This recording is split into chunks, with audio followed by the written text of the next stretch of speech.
Hello, everybody. I'm Therese Bottomley, editor of the Oregonian and OregonLive. This is Beat Check with the Oregonian.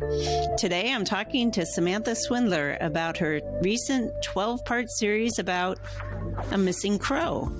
Yes, you heard that right. Cosmo the talking crow went missing, and Sam was there to tell us all about it.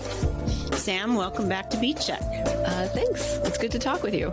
So let's go back to the beginning of this strange and fascinating story. Tell us how you got started on the story of this crow who was basically adopted by a Southern Oregon family. He was both endeared and reviled in a small town, and then he mysteriously went missing, not once, but twice. Yeah, that's kind of the story. In December 2021, reporter Lizzie Acker wrote a story for us about how a crow had flown inside of a school in Grants Pass and started talking and swearing and eating snacks and like chasing the kids around the playground and wouldn't leave. And the cops were called and they couldn't catch him. And the next day, the crow's owner came to pick him up and take him back to his home, which was in Williams, Oregon. And the story ran on local TV news, and we picked it up as one of those little oddball news items. And after the story ran, I called the crow's owner, Janelle, to see if she could share some video of the bird talking. The bird's name is Cosmo. But when I called her, Janelle was very distraught, and she said Cosmo was missing, and she believed he'd been murdered. Or killed, I guess is the correct word, because this is not a crime. So I set about trying to figure out if that could possibly be true, and why would anyone want to kill a talking crow, and ultimately tried to determine what happened to Cosmo. And did Cosmo really talk, or were people kind of imagining actual words? I think so much of this is about perception, including whether or not Cosmo was talking. But crows do mimic human sounds, and they're very smart. So it's very possible that you can train a crow to mimic words. And some people thought Cosmo was using profane words. Some people think Cosmo was saying the name of one of Janelle's dogs, whose name is Truck. All right. So you can imagine what the profane word is based on. Yes. Okay. Got it. So, it sounds like a very intriguing story, but what motivated you to drive hours and hours to go down there to check it out? It was how passionate everyone was that I spoke to. Janelle thought the neighbors had done something to Cosmo. And so the first neighbor that I talked to was so upset. She hung up on me, and then she called me back, and she was on the verge of tears, because it turns out that Cosmo had been attacking her kids for months outside of their house. They wouldn't leave the house without wearing a bicycle helmet. And so in the face of it, this whole thing is just ridiculous, which I am drawn to. The idea that this viral crow everybody loved might actually be a menace, a milkshake duck crow, if you will. And it was also just this little mystery that I think kind of gets at our relationship with wildlife and our relationship with our neighbors. My favorite genre of story is high drama, low stakes. And this had that. And certainly qualified. Yeah. And plus, like every middle-aged white lady, I do love true crime, but it is kind of icky to sort of revel in murder, and that's the way you get your entertainment. And so this had like the intrigue of true crime without any of the guilt, I think. Mm-hmm. Yeah, the that image of kids out playing in this beautiful, rural community wearing bike helmets to ward off the crow dive bombing them in the backyard. I mean, it's just hard to get that picture out of your mind. But, you mentioned somebody hanging up on you. I mean, this reporting was not without hurdles. This was not easy reporting. One, as I mentioned, the town of Williams is several hours drive south of our newsroom. And two, you were dealing with sometimes reluctant sources. So how did you tackle it? How did you approach the reporting here? I just tried to be sympathetic to all the views that people had about this crow. Janelle loved that bird. Two of her neighbors absolutely hated it. I really do see all sides on this. If a crow is dive bombing your kids, I can completely understand how you'd react to that. I also just had to be really persistent because people didn't want to talk about this. It was kind of a neighborhood drama. So you just kind of go back to that shoe leather sort of journalism, and you're just calling up people, cold calling them and knocking on doors and following leads. You can't shy away from potential confrontation.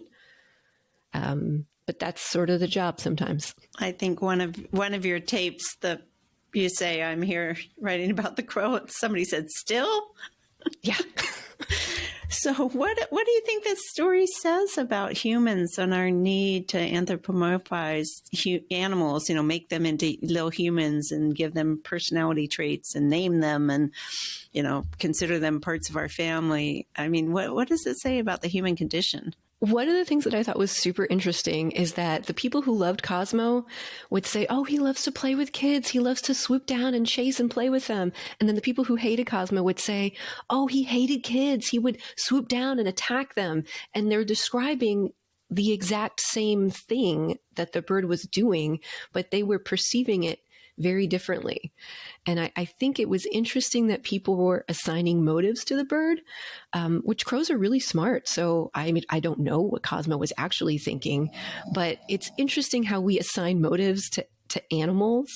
And we do that with people too, right? Like, this is how we make sense of the world. I think that this is a human trait, is that we try to assign motives to other people or animals. And I think oftentimes we are wrong about those assumptions. But maybe that's the human condition element. People were like, the bird was evil and the bird was a jerk. People used profane words to describe the bird to me, and people describe other people in that way. And it's often not quite the case. And not to give away too much, because the series is there available. I'll link to it from the episode notes. But at one point, a couple people got so fed up with the bird that they disappeared him for a bit. Yeah. So it turns out that Cosmo disappeared before his big school appearance. And in talking with the neighbors, repeatedly kind of got them to admit that they had actually taken Cosmo before, captured him, brought him to a wildlife rehabilitation center, which there was some kind of miscommunication because the center thought the bird was injured. And really what the bird's problem is that he was just kind of a jerk to these neighbors. And so they ended up releasing the crow, and that is how he ended up at the school. So there was just sort of an interesting backstory about this crow. I thought it was interesting. Maybe, I don't know if other people thought it was interesting. Well, tell me a little bit about reader reaction, or viewer reaction, maybe I should say, to the series. So initially we had conceived this as a podcast, and I was thinking in my mind this would be like Serial, but sillier. And we did have a podcast company that was interested for a while, which is part of why this whole process got drawn out a little bit longer and, took a couple of years. But when that didn't pan out, we decided to try something new and reach like a younger audience where this kind of explanatory episodic content does well. And that was on TikTok and YouTube. And so on those platforms, which it was intended for, I think the feedback has been really positive. I think people understand the journey that we were going on together. I would say that some readers of OregonLive are maybe folks who probably aren't on TikTok. I'm not sure that they necessarily got it. I did get a few snarky emails from people who thought I needed to find something better to do with my time. But we're a modern media company, and we try to find new platforms to reach new audiences, and those audiences aren't all the same and don't all like the same thing, and that's okay. Yeah, so TikTok being very popular with people under 35, specializes in short videos. We say a 12-part series, but this was not like 12 open pages in the newspaper. This was not an hour-long commitment of people's time. These averaged what in length? About Oh yeah, like 3 to 5 minutes. Yeah. Like 5 minutes was the longest. So they're just little snippets to kind of keep you kind of going along the journey. Again, I was trying to serialize it in the sense that I'm trying to find this bird, and you were with me as we were trying to figure out what happened. And from a storytelling perspective, Sam, I mean, did the fact that at the end of the day you didn't have a concrete answer, I mean, did that give you pause in terms of just how to tell the story? Oh, yeah. Yeah. I was really worried about that. But I also kept thinking that I would get an answer. Like, even as we were doing the final edits of the video, I was still reaching out to people and making phone calls and chasing leads. I am eternally optimistic about this. I still think somebody knows what happened, and I think maybe they'll talk. I'm still like waiting for the jinx moment where we will get a confession. But I did figure that even if we didn't have an answer, I listen to a lot of true crime where they don't always serve up a killer at the end. And I think people are still intrigued by the mystery and are along for the journey. And tell me a little bit more about Williams. I mean, I think like most readers probably haven't visited Williams. It's a little off the beaten path. So talk a little bit about the small town. And then, I wanted to hear a little more about your background, because I know you've reported quite a bit in small towns before joining the Oregonian. Yeah. I was only working in like very rural small towns before I joined the Oregonian. Williams, however, is, I would say, unlike any of the places that I lived. It's way quirkier. It is located between Grants Pass and Medford in the Applegate Valley, which is deep southern Oregon. And I have spent a lot of time in rural areas. So I feel like I can kind of speak small town, but what surprises me about Williams is that there's like way more hippies than any other small town I've lived in. Like, there are real kind of new age, like literal communes, very people who hold maybe fringe beliefs kind of go to a place like Williams to get away, or to just sort of, I don't know, live their life unencumbered by others. It's a very cool and weird place. It's kind of a strong theme in Oregon, kind of live and let live, and a little bit of, to each his own. And Williams, it sounded like pretty big plots of land. It's not like people are right up against each other, but they're neighbors, but it's not like suburbia. Yeah, they're neighbors in the sense that they have property that adjoins, but not in the sense that you could necessarily see your neighbor's house.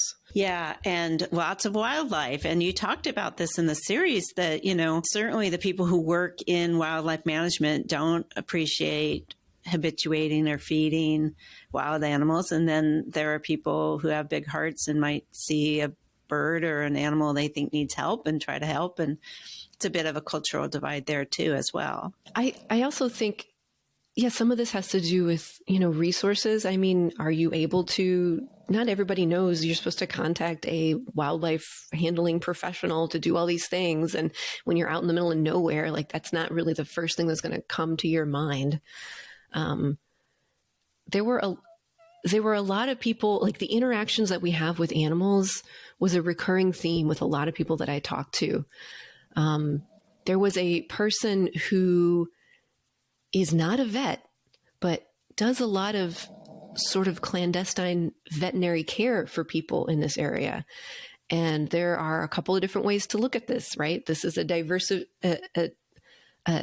divisive topic, because some people say you need to be licensed to do this, and other people say, well, I don't have the money to go to a vet, and there is no other vet, and this is better than nothing. And it was really interesting to talk to people and hear their different perspectives about how we should be interacting with animals. Yeah, some people have a very strict, I mean, they won't even put out a salt lick for deer, and other people will feed the raccoons off the back deck. And, and then sometimes you have a bear in Southern Oregon that gets a bit too comfortable around humans, breaking into cars or what have you. And so it can go badly quickly, I guess. So going back to some of the reader action you were saying, and I got just a little tiny bit of it too. It's like, hey, there's homelessness, there's wars going on, there's drug addiction. Why aren't you reporting on those? And I, of course, say, well, it's not an either or. Of course, we are reporting on all of those. But talk about, like, what is the role of this kind of story in terms of the media diet that we offer people? I hope the newspaper isn't just a constant barrage of horrible stuff that goes wrong in the world. And that is a part of what a newspaper is, for sure. But if you ask people like why they don't read the news, a lot of them will tell you because it's depressing and it's upsetting and they feel powerless about it. And why would I pay money just to be like extra bummed out about something to read that every morning? And I do think you need to be informed to be a good citizen, but sometimes you can ponder the big questions of life by learning about a crow and about a bird that has affected a lot of people. And in defense of feature writing, which is what a lot of what I do, I think Cosmo's story is a little bit different than the kind of stories I normally write. I would say that it's totally okay. And in fact, I think it's pretty vital that you remind yourself that there is joy in the world and you can give yourself time to appreciate that. And that is okay. Well said. Yeah, people ask me about that too. Why is news so negative? And I say, well, you don't often see a headline that says thousands of planes landed safely today. I would read that headline. Well, after the door plug fell off, that suddenly became news. It was a headline then. But, typically it's the out of the ordinary. It's the bad thing that happens. You're right. But, newspapers have always carried comics pages and puzzles and horoscopes and human interest features and Dear Abby and all of those things that, yes, try to leaven the bad news or perhaps the dry news, not even necessarily bad news, but just perhaps less interesting. It might be something the legislature is doing or, policy decision. It might affect a lot of people, but it's a little bit dry. So we want to offer a variety of ways to engage with our content.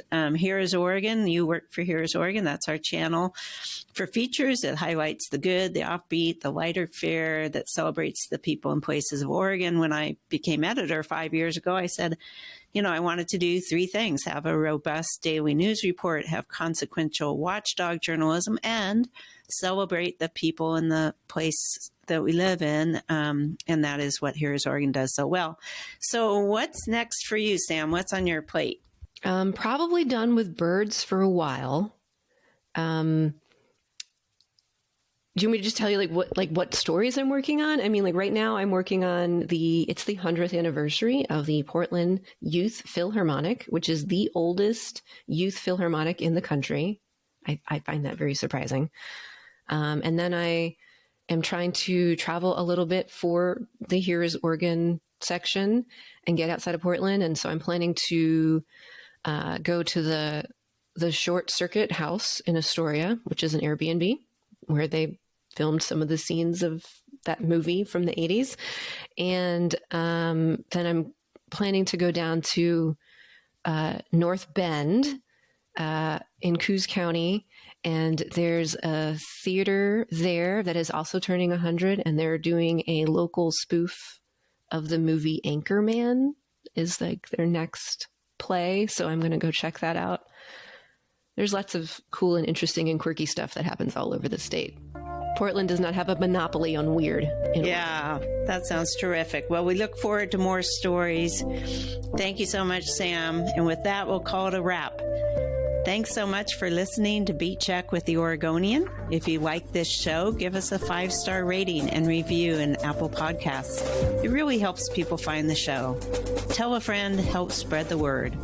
The best way to support our journalism and stories like this one is with a subscription to OregonLive. You can do that at OregonLive.com/pod support. Until next time.